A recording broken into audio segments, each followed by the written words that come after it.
Halo guys, berjumpa kembali. Oke guys, hari ini Om Ben nak mereaction lagi satu video yang mungkin menambah pengetahuan kita juga, terutama pada kita yang kira pencari fakta untuk menambah ilmu pengetahuan kita juga guys. Oke guys, sebelum itu Om Ben nak mengucapkan ribuan terima kasih pada korang yang dah sudi subscribe subscribe channel Om Ben, komen dan like di video-video Om Ben. Om Ben terlalu menghargai guys, sangat-sangat thank you so much. Tanpa korang siapalah blog Om Ben. Okay guys, selain daripada itu guys, Om Ben mendoakan juga kita semua, bukan sahaja anda yang kat luar, Om Ben pun sama mendoakan semoga kita sentiasa berada dalam keadaan sehat, semua aktivitinya semua lancar. Okay guys, so hari ini Om Ben nak mereaction satu video, tajuk dia siap menampung 30,000 jemaah, 10 masjid terbesar di Indonesia yang dikagumi se-Asia Tenggara. Okey, daripada channel Update Pro channel. Okay guys, Om Ben macam tak sabar juga guys nak tengok apa sebenarnya ceritanya ni. Okay, wow. So sebelum tu Om Ben nak terangkan dulu dia punya ni dengan suara dia. Oke guys, kita langsung sahaja play videonya. Oke, 1, 2, 3 play. Oke.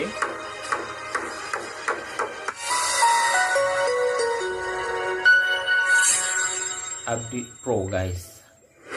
Sebagai salah satu negara dengan populasi umat muslim terbesar di dunia, tak heran ada banyak sekali masjid-masjid ikonik yang tersebar di Nusantara.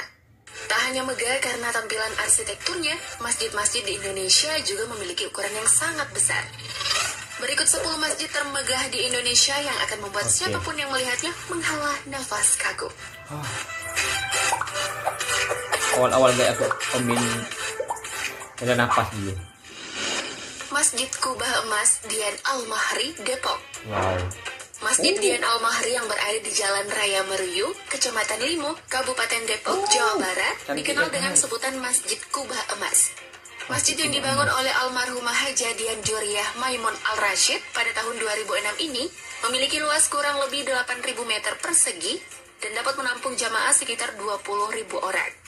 Selain sebagai tempat ibadah bagi umat muslim, kawasan Masjid Kubah Emas ini juga menjadi tempat wisata religi yang menarik perhatian banyak orang karena kemegahannya. Banyaknya pengunjung membuat masyarakat sekitar juga terbantukan dalam sektor ekonomi dari Masjid Kubah Emas. Masya Allah, semoga amal jari almarhumah terus berlimpah ya, amin. Lawa.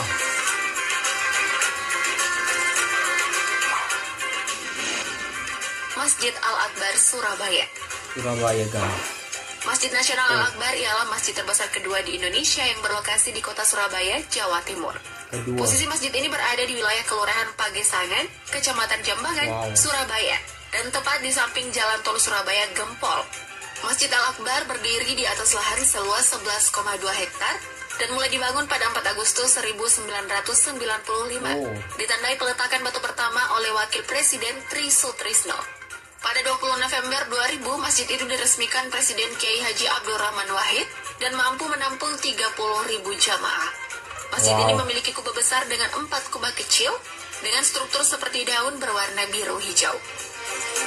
Cantik guys. 30.000 guys. Masjid Agung An-Nur Pekanbaru. Masjid Raya Agung An-Nur salah satu ikon wisata religi yang dibanggakan masyarakat Riau. Masjid yang sangat megah ini terletak di Jalan Hang Tua, Kelurahan Sumahilan, Kecamatan Pekanbaru Kota Pekanbaru, Riau. Uniknya bangunan masjid ini sangat mirip dengan Taj Mahal di India yang masuk ke dalam daftar 10 keajaiban dunia.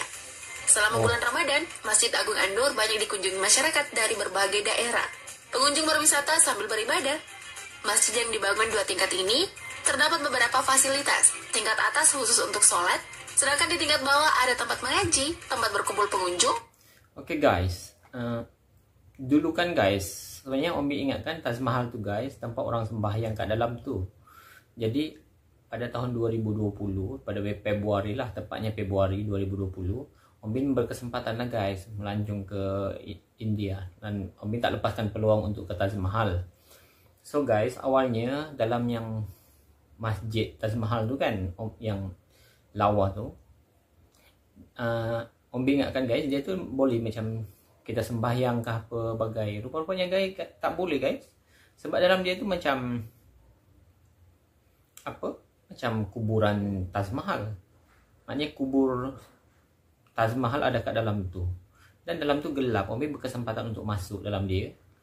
Dia cuma sediakan lorong untuk kita berjalan sambil kita macam dalam tu macam agak samar-samar gitu, dia macam gelap sikit. Dan pada Om Bin mungkin dalam tu tak sesuai kot untuk sembahyang kat dalam masjid yang Taj Mahal punya tu. Mungkin kalau kat luar-luar dia tu mungkin boleh kot, tapi Om Bin kurang pasti guys. So kalau korang yang mungkin tahu, sebab pengalaman Om Bin sendiri masuk ke kawasan yang Taj Mahal punya bangunan tu kan, yang masjid dia tu, sebenarnya dalam tu macam tak ada apa guys. Dia macam katanya kuburan Taj Mahal dan gelap dalam tu, dan tak sesuai langsung untuk Om Bin tak nampak apa-apa tanda yang kita boleh sembahyang kat dalam tu. Mungkin kalau kat luar dia tu boleh kot, tapi tak pasti. Om Bin tak macam confused sikit. Okay guys, itu pengalaman Om Bin guys. So kepada korang yang pernah pergi ke Taj Mahal, nanti komen guys kat bawah komen. Kalau sebab masa tu Om Bin macam confused, kalau dalam tu boleh sembahyang, macam tak sesuai guys, sebab memang tak ada yang khas diletak untuk kita sembahyang kat dalam tu. Sebab dalam tu kubur Taj Mahal, dan ada beberapa lorong ataupun macam kira laluan yang dihaskan untuk tu. Lepas tu dalam dia tu macam tak apa luas. Kalau yang kat luar-luar dia tu luas. So mungkin Om Bin ingatkan itu cuma kubur Taj Mahal kot yang cantik tu kan. Mungkin kalau kat luar-luar dia tu tak tahulah, mungkin boleh sembahyang kat situ. Tapi rasanya kalau yang dalam tu tak boleh. Okay guys, wah yang dekat yang masjid yang ni guys memang lawa. Okay. Sekretariat masjid, ruang remaja masjid, dan kelas tempat pendidikan Islam. Masjid ini memiliki pekarangan yang luas keseluruhannya sekitar 12,6 hektar. Di sekeliling masjid dibuat taman hijau yang menyejukkan pandangan. Seperti bagian depan terdapat tanaman kurma. Ada pula 2 batang kurma yang sedang berbuah lebat, tapi tak boleh dipetik oleh pengunjung. Sementara untuk di bagian dalam masjid memiliki ukiran-ukiran khas Melayu yang indah. Selain itu dinding dalamnya juga dihiasi kaligrafi. Amazing.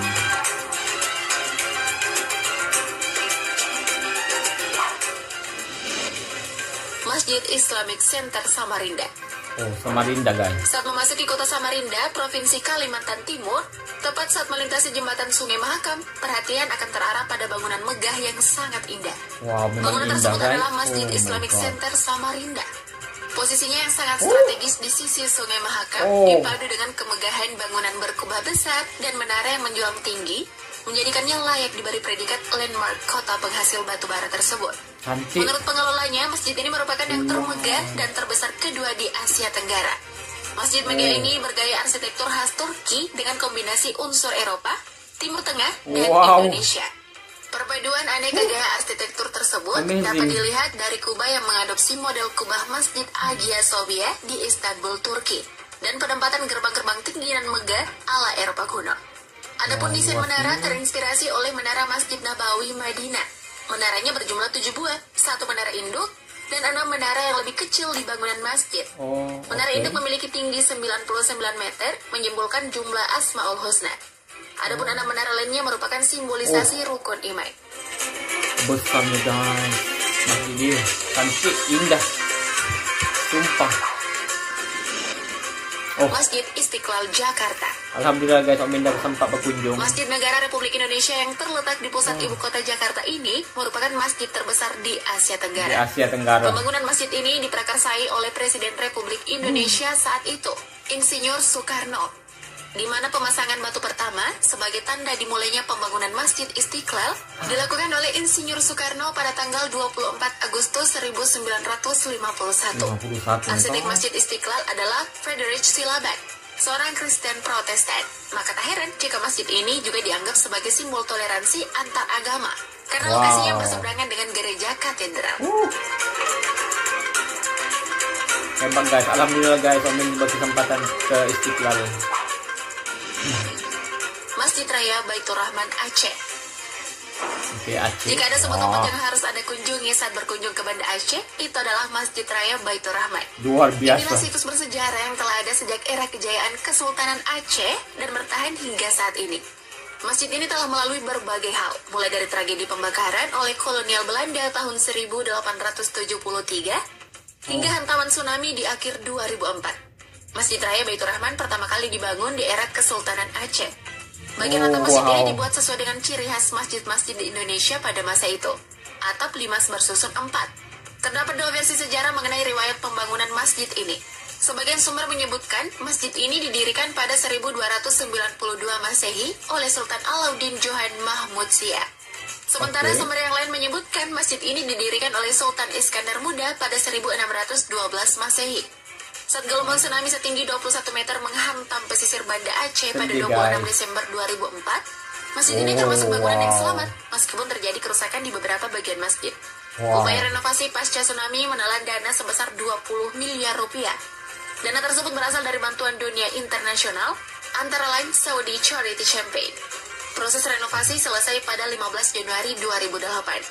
Saat ini Masjid Raya Baitur Rahman menjadi pusat pengembangan aktivitas keislaman bagi masyarakat Banda Aceh. Oh my god. Kagum guys Om Bin. Masjid Agung Semarang. Semarang. Berlokasi di Jalan Gajah Mada, Kelurahan Sambirejo, Kecamatan Gayam Sari, Kota Semarang.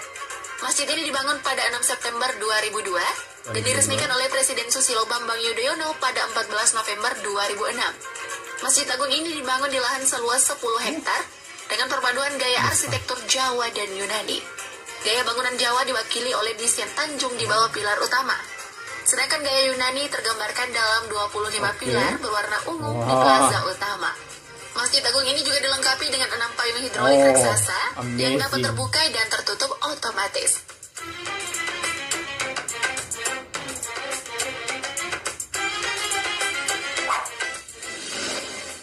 Masjid Al-Irsyad Bandung. Masjid Al-Irsyad dibangun pada tahun 2009 dan selesai pada tahun 2010. Di dalam masjid terdapat 99 lampu berbentuk kotak dengan sebuah tulisan nama Allah. Masjid yang tidak memiliki kubah ini dirancang oleh Bapak Ridwan Kamil. Masjid Al-Irsyad ini menyabet penghargaan Future Art Great Leadership Award 2010. Terletak di Kota Baru Parahyangan, Padalarang, Bandung. Wow, seni beda dia itu guys, lain lain daripada yang lain, unik. Masjid Agung Sumeneb, Madura. Masjid Agung Sumeneb ini dibangun pada masa pemerintahan Panembahan Somala dengan arsitek Lau Piango pada tahun 1779 Masehi. Masjid ini selesai dibangun pada tahun 1787 Masehi. Masjid Agung Sumeneb ini juga dilengkapi dengan menara setinggi 50 meter di sebelah barat masjid. Di halaman masjid tumbuh pohon sawo dan pohon tanjung yang memiliki nama filosofis agar tidak meninggalkan salat 5 waktu.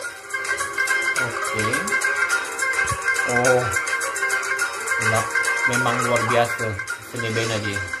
Masjid Agung Tuban, Jawa Timur. Masjid Agung Tuban terletak di Kelurahan Kutarejo, Kecamatan Tuban, Kabupaten Tuban, Jawa Timur. Dibangun pada tahun 1894, masjid ini memiliki konsep bangunan yang unik, mirip bangunan 1001 malam. Ornamen-ornamen masjid ini sangat menarik dengan kubah besarnya yang berwarna biru dan kuning.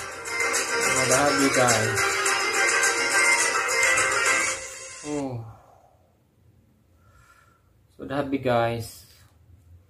Oh my god, amazing guys.